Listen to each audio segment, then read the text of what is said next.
नमस्कार दोस्तों, आज की क्लास में हम भारतीय संगीत के प्रकार पढ़ेंगे। Type of Indian music. भारतीय संगीत के प्रकार, टाइप्स ऑफ इंडियन म्यूजिक। भारतीय संगीत देश की सांस्कृतिक विरासत का एक गहरा अभिन्न अंग है जो हजारों वर्षों से चली आ रही समृद्ध परंपरा का प्रतीक है। कहने का मतलब है कि भारतीय जो संगीत है वो देश के सांस्कृतिक विरासत का एक गहरा अभिन्न अंग है जो हजारों वर्षों से चली आ रही समृद्ध परंपरा का प्रतीक है। शास्त्रीय से लेकर लोकगीत तक और भक्ति से लेकर समकालीन तक भारतीय संगीत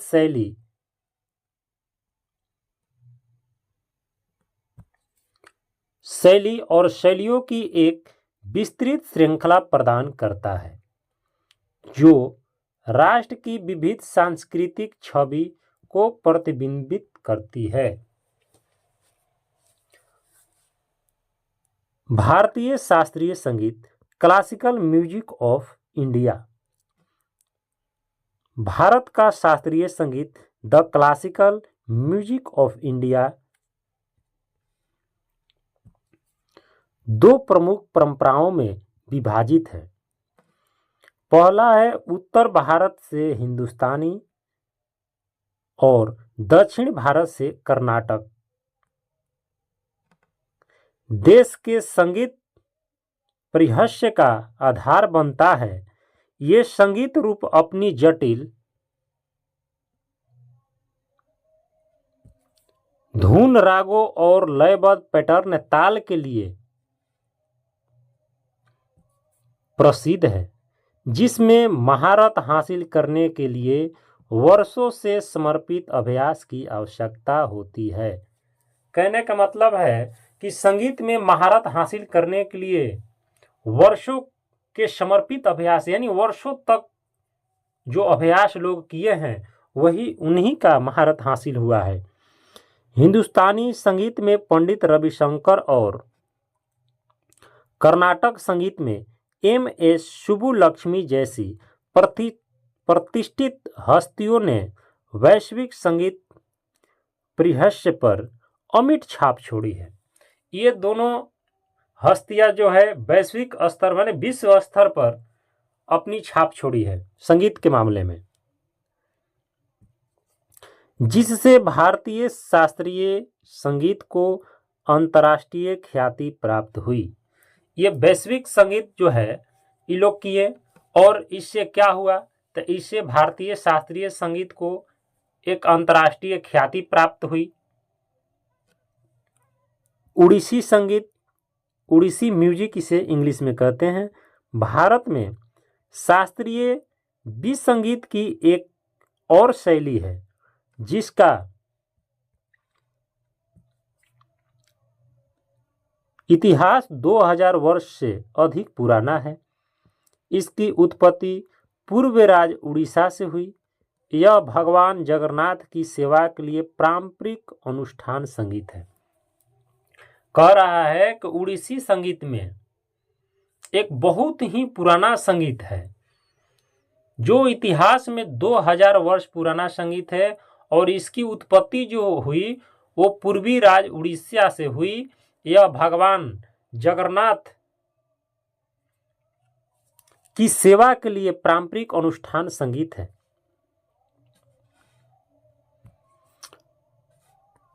भारतीय पारंपरिक संगीत, शास्त्रीय संगीत के अलावा भारत असंख्य लोक संगीत परंपराओं का घर है, जिसमें से प्रत्येक का अपना अनूठा स्वाद और सांस्कृतिक महत्व है।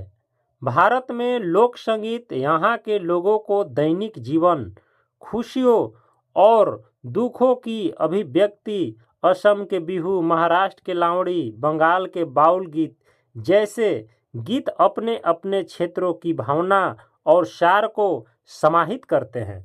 इसका कहने का मतलब है कि भारत के लोक संगीत यहाँ के लोगों को दैनिक जीवन और खुशियों का, दुखों की अभिव्यक्ति है। अब आ जाता है क्वेश्चन कि असम की लोकगीत क्या है भाई?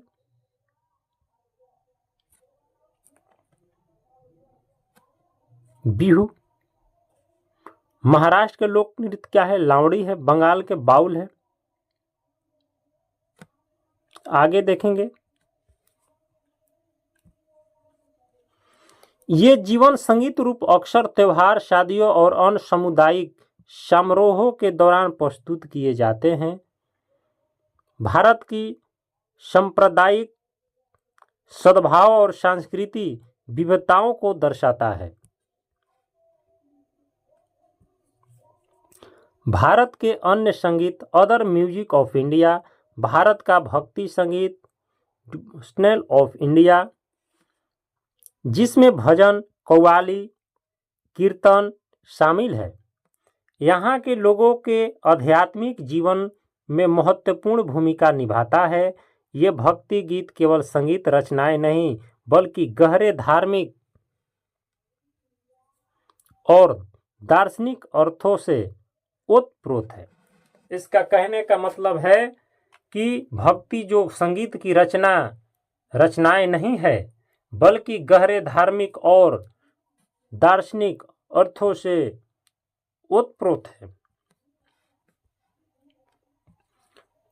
लता मंगेशकर, नुसरत फतेह अली खां और अनूप जलोटा जैसे प्रसिद्ध भक्ति गायकों ने लाखों लोगों को दिल और आत्मा को छूकर इस शैली में महत्वपूर्ण योगदान दिया।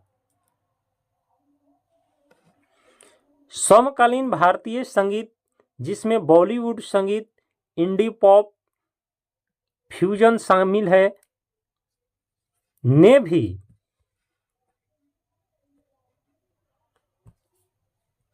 भारत और विदेशों में काफी लोकप्रियता हासिल की। विशेष रूप से बॉलीवुड संगीत अपनी आकर्षक धुनों, विस्तृत कोरियोग्राफी और भावनात्मक गीतों के साथ एक वैश्विक घटना बन गया है। लता मंगेशकर, किशोर कुमार, AR रहमान और श्रेया घोषाल जैसे गायक घरेलू नाम बन गए हैं और अपनी सुरीली आवाज से दर्शकों को मंत्रमुग्ध कर रहे हैं।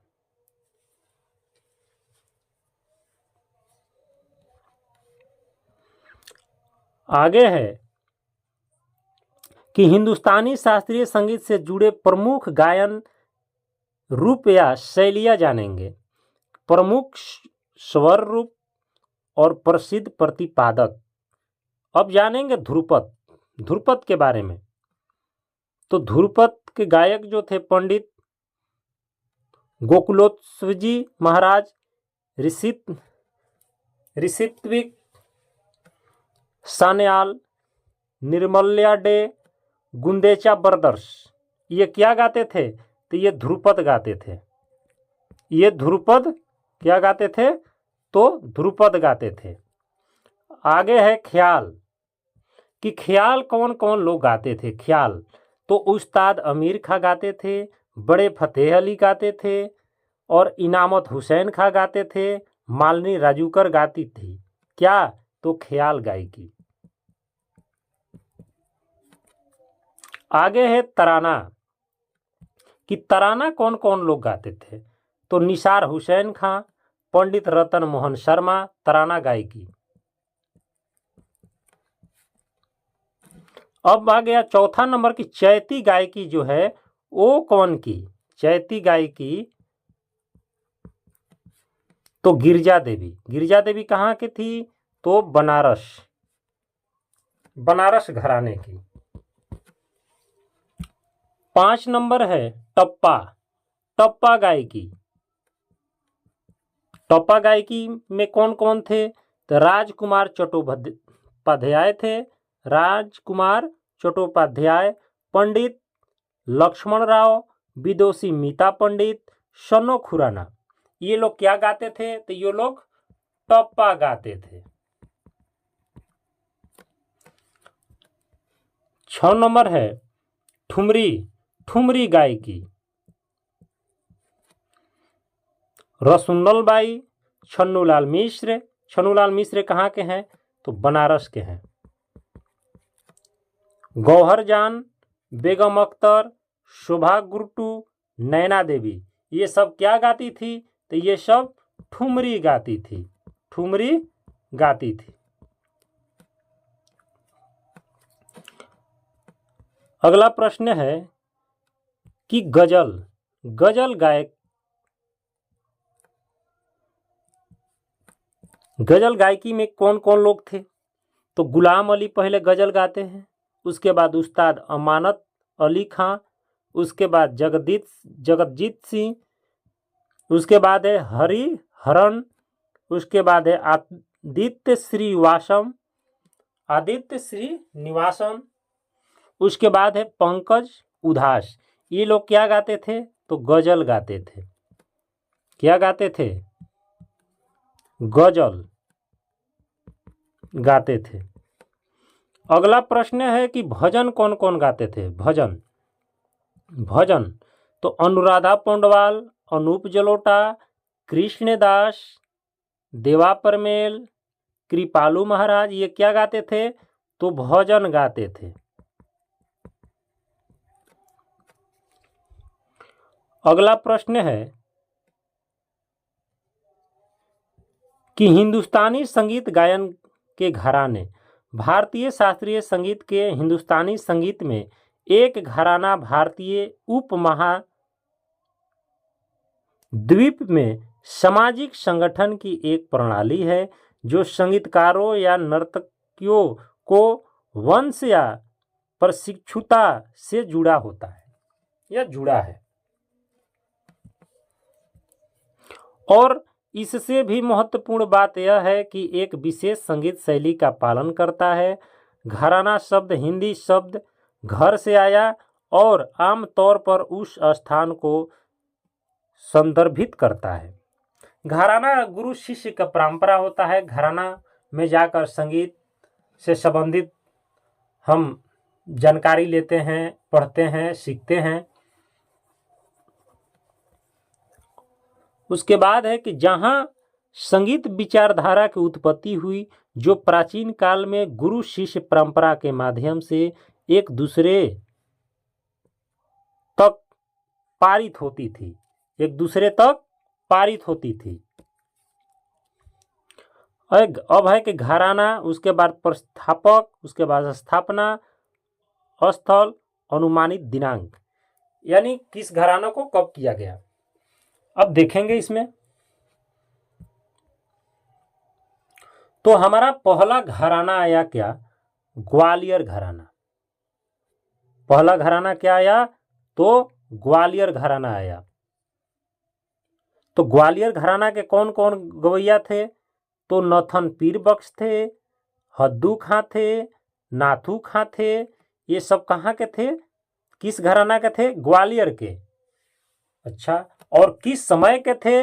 तो 16वीं शताब्दी के मध्य समय के थे।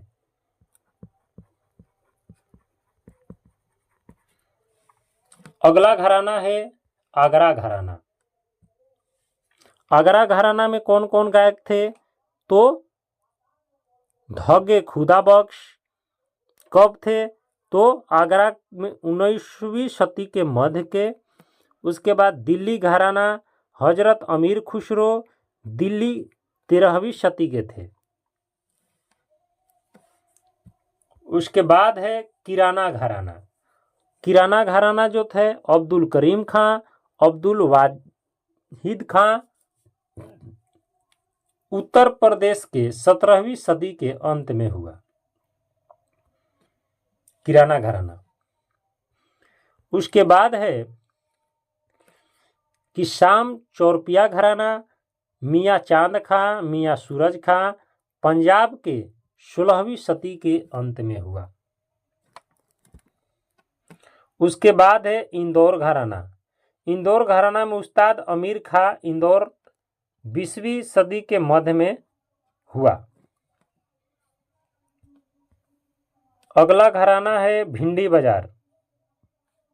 भिंडी बाजार में छज्जू खां, नाजिर खां, खादिम हुसैन खां मुंबई के 19वीं सदी के अंत में हुआ।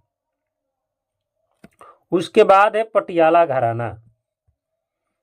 पटियाला घराना में बड़े फतेह अली खां 19वीं सदी के अंत में। उसके बाद है रामपुर सहसबान घराना। तो रामपुर सहसबान घराना जो है इनायत हुसैन खां थे।